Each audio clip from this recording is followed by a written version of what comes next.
onde nós vamos falar, pessoal, sobre os códigos de status de resposta HTTP. Primeiro o seguinte, HTTP é o protocolo de transferência de hipertexto. Ele é o protocolo padrão para acessar as páginas da web. O detalhe é que quando acessamos, muitas vezes quando tentamos acessar uma página da web, pode aparecer no navegador uma mensagem de erro, com um código de erro. E o que a gente vai aprender nessa aula é o que significam esses códigos de erro que aparecem quando a gente acessa algumas páginas da web. Vem comigo e acompanha então. Por exemplo, fui tentar acessar uma página da web ali, pessoal, e já percebe que apareceu assim que eu fui acessar a página da web, apareceu 400 bad requests.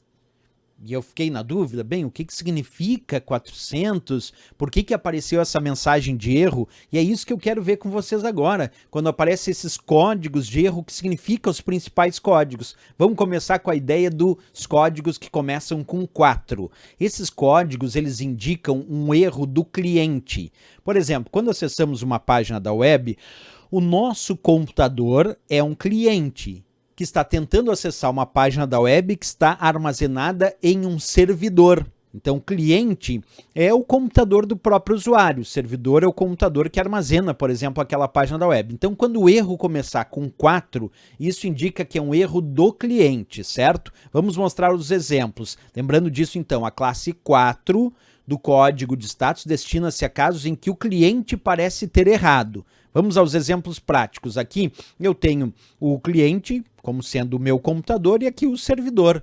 Se houver algum tipo de erro que está no lado do cliente, vai aparecer um código de resposta com o erro começando com 4. Quando for do servidor, a gente vai ver mais tarde, começa com 5, certo? Mas por enquanto, do lado do cliente. Por exemplo, se aparecer só o erro 400, bad request, isso significa solicitação inválida. Observa comigo, a solicitação não pôde ser entendida pelo servidor devido à sintaxe incorreta.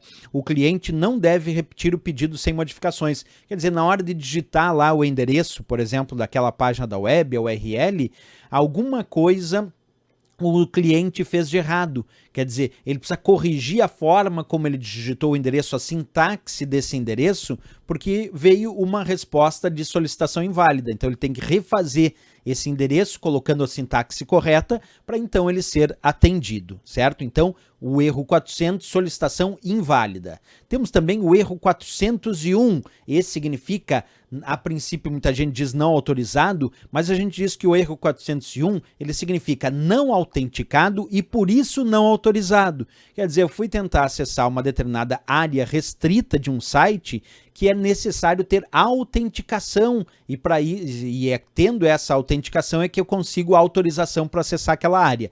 Como eu não estou autenticado, então a consequência é que eu não fui autorizado a acessar aquela área do site. Então o erro 401, repetindo, a solicitação ela requer a autenticação do usuário. O cliente deve se autenticar para obter a resposta solicitada. Então fui acessar uma área restrita, como eu não estava autenticado, não consegui acessar aquela área e aí veio a informação do erro 401 indicando que eu não estou autorizado justamente porque eu não realizei a autenticação. O erro 402 é bem raro de aparecer, ele significa pagamento necessário e é para uso em sistemas digitais de pagamento. Então, quando eu fui fazer uma solicitação de acesso e ali indicou que era necessário fazer um pagamento para acessar aquela área. E por isso mesmo veio a informação do erro 402, o pagamento necessário. Bem raro de aparecer. Temos também o erro 403, esse mais comum, que indica acesso proibido. 403, então, acesso proibido. Isso quer dizer que o servidor entendeu a solicitação que eu fiz, certo? A princípio a minha solicitação está correta, mas ele está se recusando a atender essa solicitação.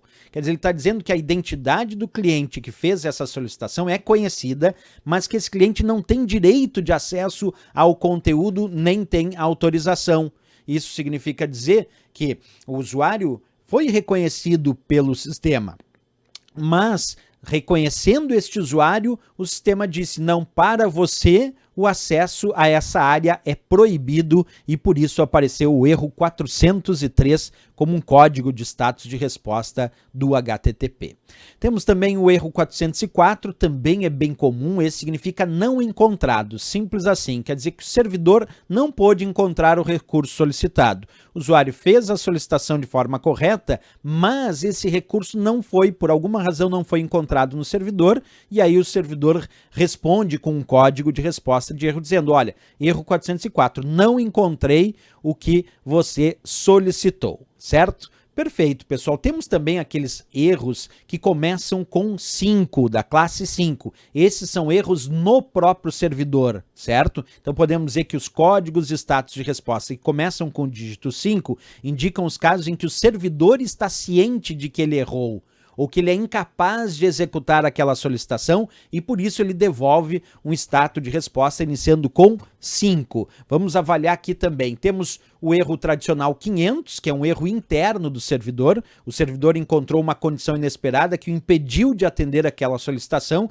e ele mesmo está se propagando dizendo, olha, eu tenho um erro interno aqui e por isso eu não consegui atender a sua solicitação. Então 500, erro interno do servidor. O 501 significa não implementado.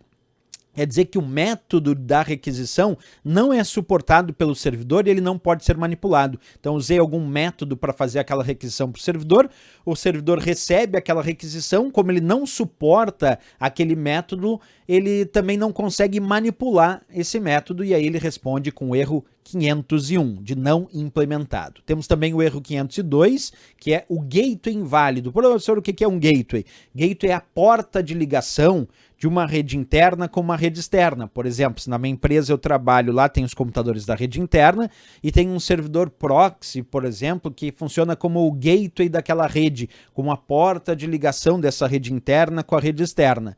Pois bem, quando eu tenho algum erro que indica que o gateway que eu estou usando é inválido, o servidor vai apresentar o código 502, indicando que o servidor, enquanto ele atuava como gateway ou como proxy, como eu disse, ele recebeu uma resposta inválida do servidor acessado ao tentar atender aquela solicitação. Temos também o erro 503, que é simples assim, serviço indisponível. Então, no momento, o servidor não consegue lidar com aquela solicitação devido, por exemplo, a uma sobrecarga de solicitações ou até a manutenção temporária do próprio servidor. E aí ele responde com serviço indisponível. Quer dizer, não está dizendo que esse serviço nunca estará disponível, que naquele momento o serviço está indisponível, então é interessante tentar mais tarde. Temos também o erro 504, que é um tempo limite para o gateway tentar obter aquela resposta. Então, essa resposta de erro é dada quando o servidor está atuando como um gateway e não obtém uma resposta a tempo. Quando ultrapassa aquele tempo limite, é o gateway timeout, é o erro 504. O erro 505 é uma questão de versão, pessoal, que o servidor não suporta a versão do protocolo HTTP.